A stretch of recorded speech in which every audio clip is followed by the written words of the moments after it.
Hi everyone, Arlena here with Sew Concept. Thank you for joining me. Today I'm going to be going over some of the useful ways to use the KISS laser line. KISS, cut it sew straight.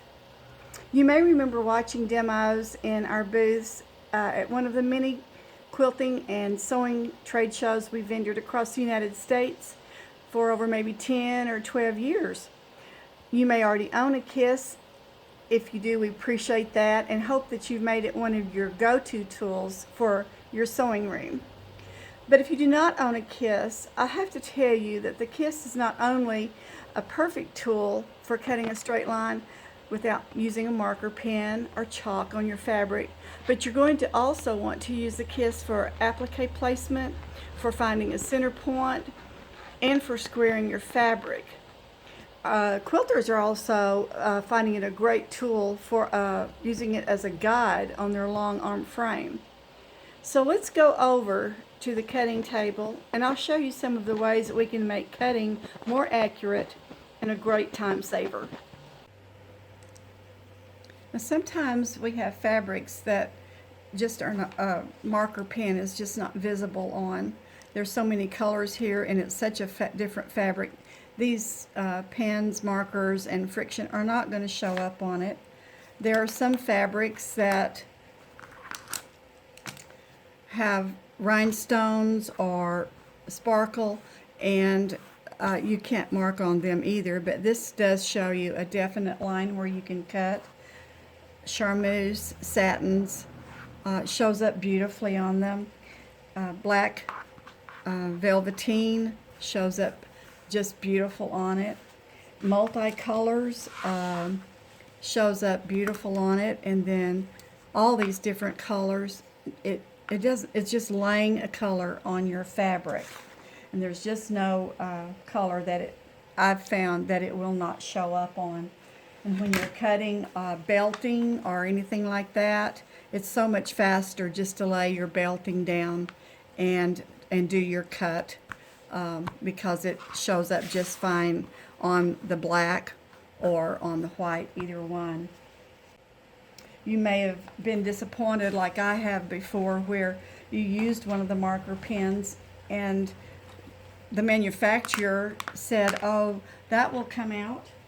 You'll be able to either wash it out or friction it out like with an iron or something, or erase it or whatever, and only to find when you're finished that the marking didn't come out. It's very disappointing, and you may have lost a design or something because of that. Well, I'm not going to get rid of my pens. There is their place for them, and they are a useful tool in our room also, our sewing room. So we're going to keep them. We're not just saying the KISS is going to replace everything. The KISS is just a useful tool in your sewing room, and because you're not actually marking on your fabric, there is not going to be a stain. Well, next let's go over when the cutting lines are not visible because your fabric covers the measurement marks on your cutting mat. Also, sometimes we have projects where the fabric is longer than our ruler, longer than our cutting mat, or even longer than our table. Especially projects like drapes, quilting, and such. You know, we spend a lot of time measuring, marking, squaring, and checking your measurements one more time before making that cut. And if your fabric is longer than your cutting table, then you wind up pulling the fabric forward and then resetting all your rulers and marking and such. And that takes a lot of time. So let me show you how to remedy that by using the KISS laser line. When you're cutting fabric, you have a measurement line and you have a cutting line. Let's say the pattern calls for a 2.5 inch cut. So we've cut our selvage off, and this gives us a straight edge here. Well, our pattern calls for a 2.5 inch sashing, and so we're going to line this up on our KISS up on 2.5 inches, and we have a beginning point and we have an ending point of where we're going to cut. And since we just cut our straight edge, we're going to line our fabric up on the straight edge, and we're going to set our ruler down, and we're going to cut. We're going to line our ruler up right on the Kiss laser line, and we're going to cut. Now, because our ruler is not as long as our fabric, normally you would reset your ruler, but I'm just going to slide it on up. I'm not going to stop. I'm not going to come back and look and put my rotary in the same line where I've been cutting, and I'm just going to continue cutting to the end. Now, if I have another cut, it looks like I may be ready to change my rotary out. Well, Martelli's having a sale. I'll get some then. So if I need another 2.5 or however many I need, the only thing I'm going to do is I'm going to slide my fabric over to the edge, and I'm going to make another cut. Now, when I'm cutting, if I were to lose my beautiful red line where I'm cutting, then I know my ruler has slipped. If it goes out of your visual, pull it back and get it in line before you get to that point of cutting. How many times have we gone to our sewing machine thinking everything's fine, we're sewing along, and all of a sudden I don't have a full 1/4 inch. And so what do? Well, I fudge.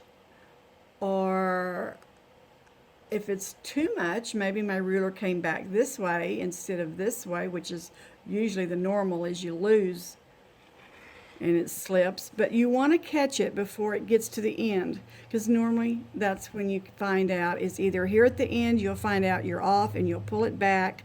You don't usually know beforehand. If I'm over here cutting, I have no idea if my ruler has slipped down at the end or not. If my ruler is longer than my fabric, even more so. I don't know that it's slipped until I get down there, if I'm using this mark and this one to go by. So just know that wherever you are in your cutting, you're going to be able to just reset your fabric and make your next cut. Well, let's say our next cut is 4 inches instead of 2.5 inch. This is a very strange mat in that all of the measurement marks are inside the cutting area. So let's go over to 4 and let's line it up on 4 inches. Okay, so I'm going to make my 4-inch cut. Well, maybe I'm making 4-inch squares. What do I do then? Well, let me line this back up here, and let me make my 4-inch cut.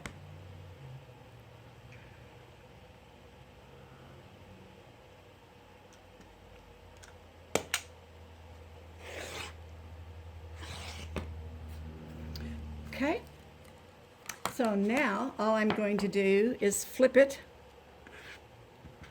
and start making 4-inch cuts. That's all there is to it. Just get back on the line, make a cut, make your next cut, and continue until you have all of your cuts done. Now, what if your fabric is longer than your cutting table or your cutting mat? So let's reset for a table where you're doing draperies or such and your fabric is longer than your cutting table. Well, my pattern called for more 4-inch cuts, but a different color. So again, I have my straight edge already, and instead of having my Kiss on the table, I've set it on my ironing board, which is a little bit lower than the table. So what I used was one of the ruler stands to set the Kiss on. You may have a shelf, you may have another table, or you may have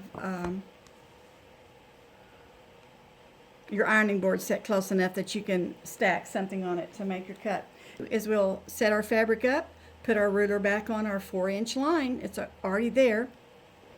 We're going to make our cut. Well, that's as long as my mat is, so already I need to move it. So what do? I just slide it forward. Make sure it stays on the edge. You're still lined up at 4 inches. Set your ruler back down. And you'll continue doing this until you get to the edge of the fabric length that you need to cut. No worries, no problem, not having to remeasure anything because nothing's moved, nothing's shifted, and you're watching your line and your ruler hasn't moved either. So you're going to have your 1/4 inch or 1/2 inch, whatever you need when you get to the other end. Okay, so the next thing we're going to talk about is embroidery in the hoop, out of the hoop, floating. So join me next video for using the Kiss laser line and squaring and lining up for embroidery.